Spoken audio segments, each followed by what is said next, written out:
I'm Atra El-Nashar in Washington. The U.S. and Iran set to hold nuclear talks Friday in Oman. The Trump administration is openly skeptical that progress will be made as tensions escalate between the White House and the Iranian regime.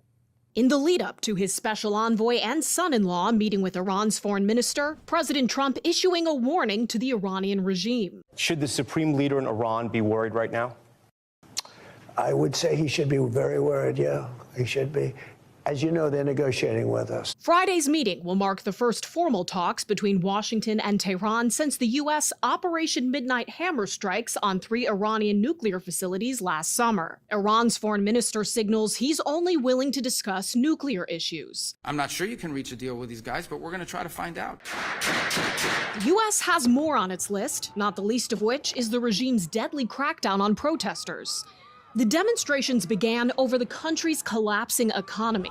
Estimates vary and investigations are ongoing, but thousands of Iranians are believed to have been killed by government security forces. One of the reasons why the Iranian regime cannot provide the people of Iran the quality of life that they deserve is because they're spending all their money, they're spending all their resources of what is a rich country, sponsoring terrorism, sponsoring, all these proxy groups around the world. Ayatollah Ali Khamenei labeling the protests seditious, claiming they were mobilized by the U.S. and Israel. Saying in this translated post, what makes the American character of this movement evident is the statements of the President of the United States. He clearly said to the rioters, go ahead, move forward, I'm coming. The protesters have said, where are the Americans? You promised them we would have their back. Do we still have their back? Well, we've had their back, and look, that country's a mess right now because of us. We went in, we wiped out their nuclear. In the background of these talks are buildups of both American and Iranian military forces in the region.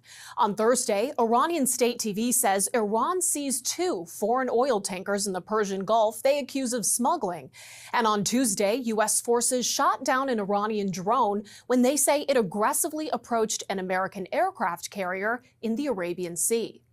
In Washington, I'm Atra El-Nashar. Tense negotiations with Iran as the Ayatollah shows new signs of desperation to hold on to power. We are tracking the latest information out of those meetings that just wrapped up after weeks of military buildup there in the Middle East. And thanks for joining us. I'm Jan Jeffcoat.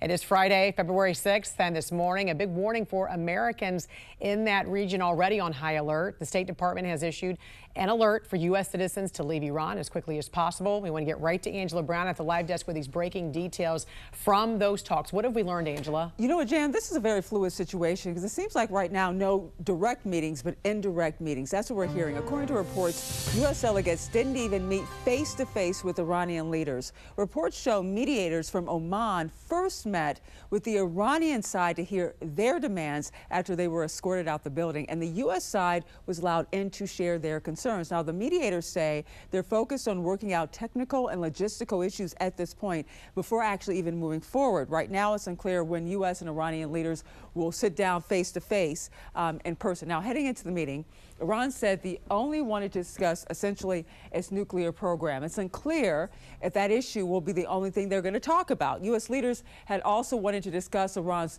brutal crackdown of nationwide protesters as well. You have Special Envoy Steve Witkoff. You have the president's son-in-law, Jared Kushner, representing the U.S. Getting this point to this point that they are right now, wherever they are, apparently was a challenge after Iran changed the location of the meeting at the last minute. Now, the president agreed to the changes in hopes of striking a deal quickly, but is prepared to use other options if something does not materialize. The president has obviously been quite clear in his demands of the Iranian regime. Zero nuclear capability is something he's been very explicit about, and he wants to see if a deal can be struck. And while these negotiations are taking place, I would remind the Iranian regime that the president has many options at his disposal. That's true. The U.S. military is in position right now not too far from Iran. Leaders say they have the ability to strike the Middle Eastern nation at a moment's notice. Now, earlier this week, the USS Abraham Lincoln was forced into action after being threatened by an Iranian-linked drone. They were able to take it out before it caused any damage or injuries. Now, we're staying on top of this very fluid situation this morning. Latest information right here at the live desk.